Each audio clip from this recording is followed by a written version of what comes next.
Welcome to the Medical Mnemonist Podcast, brought to you by Med School Coach. Each episode, take a journey into the top techniques for medical mnemonics, study skills, board exam tips, and accelerated learning in higher education. Now, here's your host, Chase DiMarco. Welcome back to the Medical Mnemonist Podcast, and today's episode, Eat That Frosch, however you say that. It's a German word. I don't speak German, so I'm not really sure how to pronounce that properly, but it's the German word for frog. And why are we discussing a frog today? Well, for those that have never heard of it before, there's a really popular prioritization book called Eat That Frog. Really strange name, I know. But since we're talking about prioritization again today, we're going to cover some of the material from that book and a few other prioritization type books. All right, I'm going to try to stop saying that word. I'm getting tripped up on it a little bit. As we've discussed in recent episodes with the 7 Habits of Highly Effective Students and other things, we're trying to really get down to goal-oriented pathways and planning and actually action on those plans. So today we're going to discuss a couple of things from very popular organization books, how to set your priorities in the most effective way. And in Eat That Frog, Brian Tracy mentioned something that really caught my attention when I first read it, or I should say listened to it, since I mostly do audiobooks when I'm driving around. And he said, planning for 10 minutes can save you 2 hours of work. And that really floored me. That just seems like such a lot of time that you could save from 10 minutes of planning. Yet a lot of us don't really spend a lot of time planning. Or if we do, maybe we're not doing it in the best way. So we're going to cover some of those techniques today and hopefully all become better at planning and reaching our goals. So going to his website, Brian Tracy also has another quote on there that I want to read to you that kind of explains that last one a little bit more. It says, "The good news is that every minute spent on planning saves as many as 10 minutes in execution. It takes only about 10 to 12 minutes for you to plan out your day. But this small investment of time will save you up to 2 hours, 100 to 120 minutes, in wasted time and diffuse effort throughout the day." So I'm not sure exactly where he gets this number from, and I haven't been able to find any research on it, but it's an intriguing concept and something that I hear in a lot of business settings and trying to get more efficient, really, with your day. So let's take a look at some of the things that he says to do to become better at that planning and make your planning more effective. And obviously just planning sounds like it's so beneficial that we should all be spending a little more time making sure that we're doing it in the most effective way. And this has to do with every aspect of your day. Plan your studying, plan your schoolwork, plan your workouts, plan your meal prep. That's something that I constantly forget to do. It takes a lot longer to prepare meals than I think it's going to. And granted, you still have to have time to eat it and clean up after yourself and all of those other little things. But you also want to plan your breaks to make sure to have some downtime where you're not doing anything. So that's extremely important here. And the next main concept that he discusses is called the Law of 3. This is basically where you take the largest 3 tasks that you're currently working on, those that are going to be the most beneficial in the long run. And they use the business aspect of these are the 3 tasks that are going to produce 90% of your income or productivity for the day or the month or the year, whatever metric you're using. So what are those 3 big things that are going to give you the most bang for your buck, the most efficient way of studying and reaching your academic goals or occupational goals if you're getting closer to the end of your medical school journey and starting to look towards residency? And then he says, of those 3 big tasks, if you could just wave a magic wand around and be done with one of the things, what would it be? And what would have the biggest impact, the biggest effect on your life? That's your ugly frog. That's your ugliest frog. So that's why the book's called Eat That Frog. He says, tackle that biggest, most ugly task first. Eat that frog first. And then the rest will be so much easier. Because that big ugly frog is the one we want to avoid. It's the one that we just want to stay away from. And we put it off and we procrastinate, and then we end up suffering for it later on. So this could be with your quizzes currently, a large assignment that's coming up, maybe your shelf or board exam prep that can take a long time, that can be a very ugly frog, or even your clinical rotations. How are you going to tackle those? What skills are you using there? How are you getting the most out of your rotations? And for those that would like advice on that and letters of recommendation and just advice from preceptors and physicians in every different aspect and walk of medical education, including those that are not just physicians, check out my other podcast, Rounds to Residency. Previously, the 1 Minute Preceptor podcast, but Rounds to Residency is much easier to find now. Another rule that they talk about here, and granted, this is in pretty much every book, so you've probably heard it a million times before, but in case you haven't, let's cover the 80-20 rule. The official name is the Pareto principle, but the 80-20 rule is easy to remember. And this is really looking at least from a business sense, it says, what are the 20% of tasks that take up 80% of your time? Or what are the 20% of your customers that send 80% of the complaints? Or the 20% of customers that make 80% of your revenue? It really depends on the scenario. So for us, for medical educators, for medical students, we can look at this in a few different ways. And we've talked about this in past episodes as well, but it's always good to review and get a refresher and see if we're implementing it in the most effective way if we've already started to use some of these techniques and rules. What is the 20% of the material covered by your in-class lecture or video lecture that's going to make up 80% of what you need to know? What is the 20% of your textbook that's going to make up 80% of the most important facts? Often these are going to be highlighted for you, either by the presenter, your lecturer, or in a textbook by being bolded or a different color. Of course, it doesn't have to be 80 and 20%. These can vary. Could be 70-30, could be 90-10. But what portions of this material are going to be the most important? This could also be in the aspect of your flashcards. What if you download a flashcard deck that has thousands of cards already uploaded there? Well, there's a good chance a lot of them are not going to be that useful for your particular knowledge base and the problems that you're having. So it can be good to get rid of those. Get rid of the easy ones. Get rid of the really rare diseases. Yeah, you can add them into a gunner deck later on maybe, where if you've mastered all the main material, come back to it, go for that 260s, 270 kind of score number. But that's not going to be necessary for most of your classwork, and it's not going to be necessary for most students in general. So just try to pick the best parts of all the resources you're using to really focus on initially anyway. And once you've mastered those, once you have them down pat, you can explain it to someone that doesn't know anything about medicine. Then you can move on to more complex materials, more rare cases, and those less high yield, but still possibly going to arise on a test here or there types of material. Now, in the past, and in our book, Read This Before Medical School, we've covered the Covey's management matrix a lot, and that's from the 7 Habits of Highly Effective People. But in Eat That Frog, he uses a different type of prioritization technique, and this is the ABCDE method.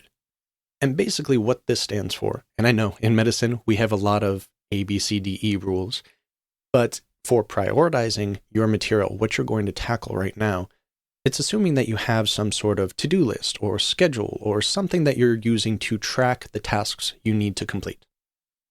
This is a rating scale for it.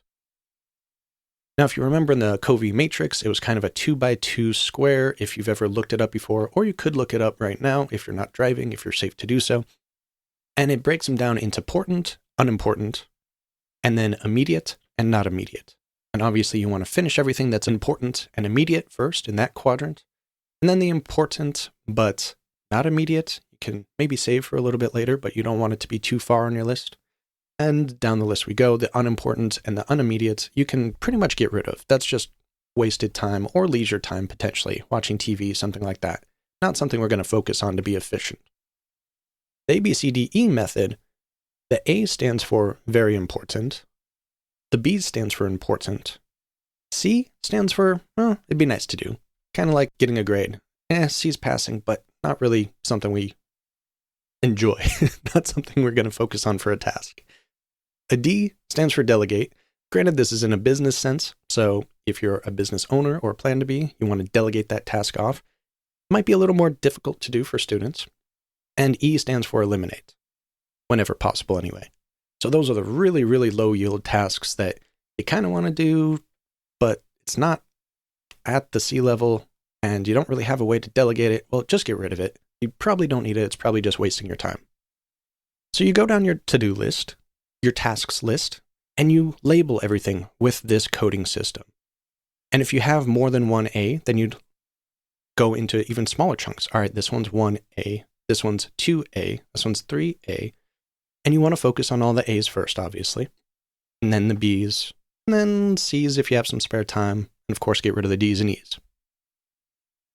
Now, the one problem I have with the ABCDE method, at least for medical school, at least the way I think of things, is it is difficult for me to assess what is an A if I have a small assignment due now, but I have a large assignment that's due in a couple of weeks.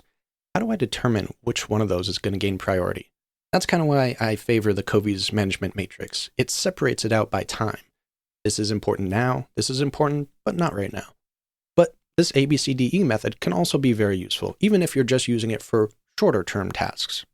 You can label all of the assignments, the planned question banks that we're going to go over, how many questions we're going to go over. We're going to use this for maybe assessing certain extracurricular activities. Is this really going to be the best, most efficient use of my time right now? Or is it something that would look good on my resume, but I really don't have time now? I'm struggling in biochem. I'm struggling in pathology. I would like to do this extracurricular. I'd like to go out and donate time to this event, but maybe right now is not the best time. It can be for later.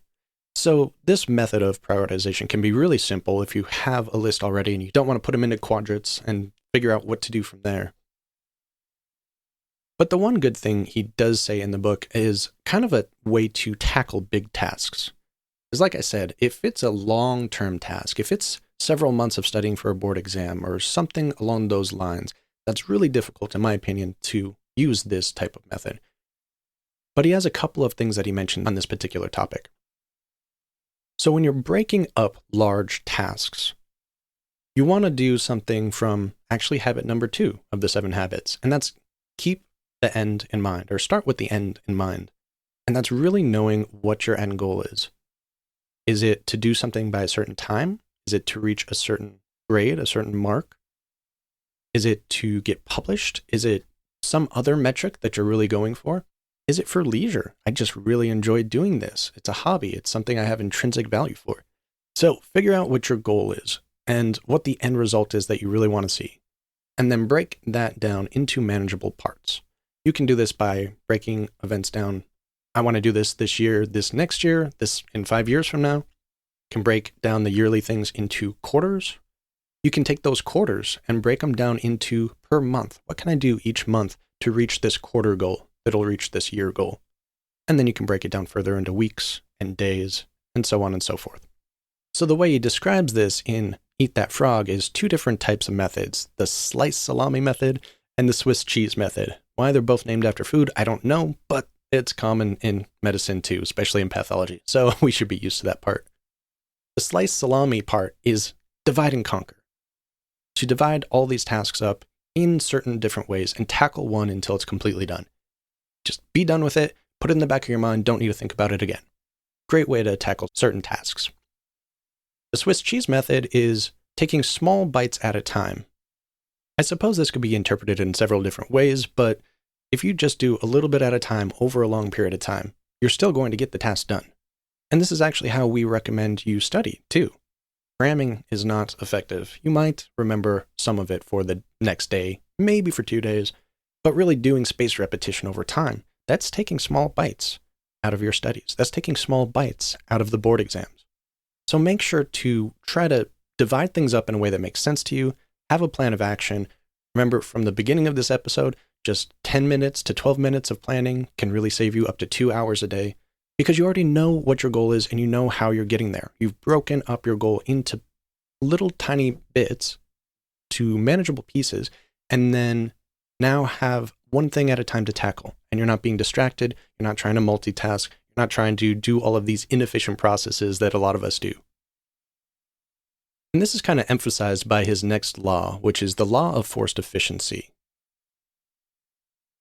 This states that there's never enough time to do everything, but there's always enough time to do the most important thing.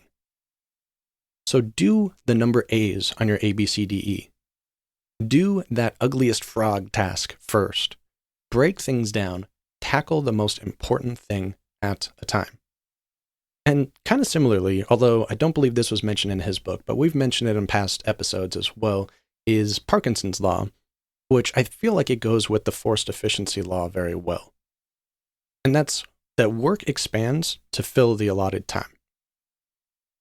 So if you have a project due in 2 weeks, you're going to procrastinate, most likely. You're going to wait until the last bit of time to really finish it. And whenever we do that, we're very inefficient. We're wasting time in between. We're thinking about it in the back of our mind, maybe getting distracted by it, maybe doing little tasks for it here and there. But if it's not planned out tasks, as we just discussed a minute ago, then it's probably not going to be efficient tasks. It's going to be more like multitasking tasks, where we're doing things at such an inefficient rate that it's hurting us more than helping us. So avoid Parkinson's law by really setting aside a certain amount of time to finish a certain project.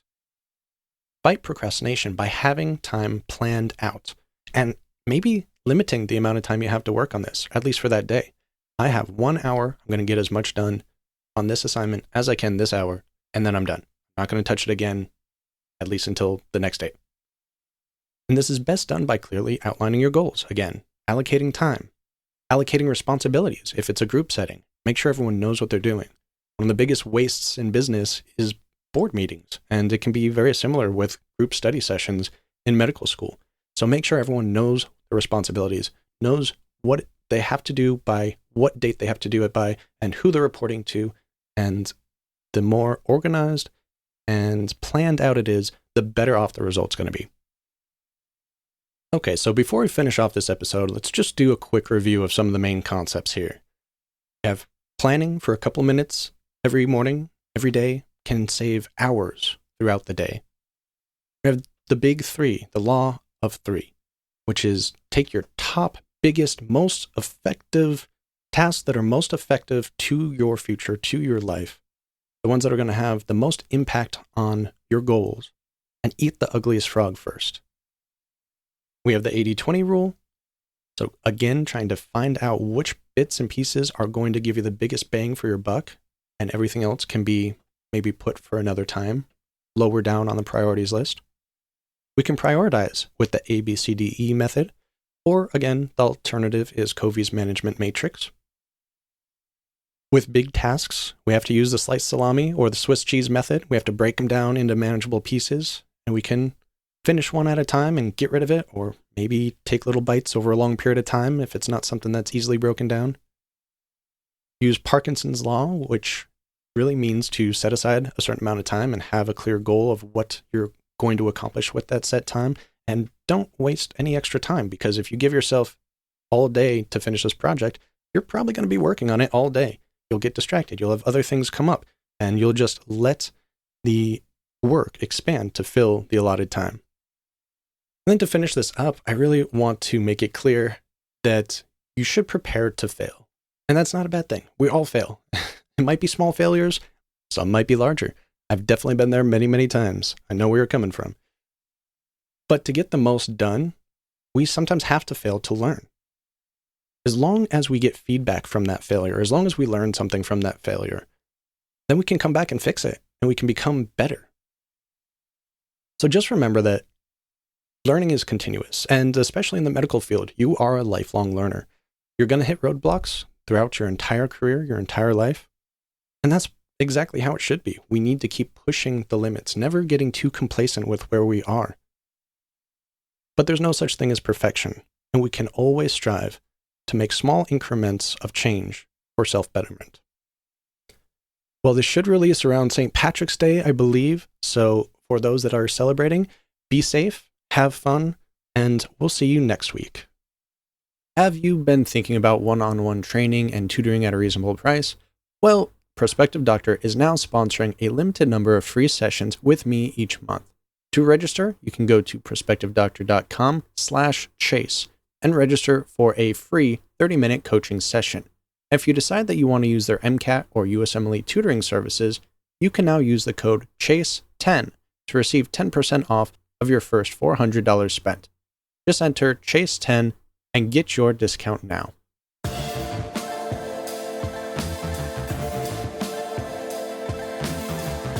The Medical Mnemonist podcast is powered by Med School Coach. To access Med School Coach services, including USMLE tutoring and residency admissions advising, visit our website at medschoolcoach.com. Good luck as you prepare for your board exams, and we hope you tune in again next time.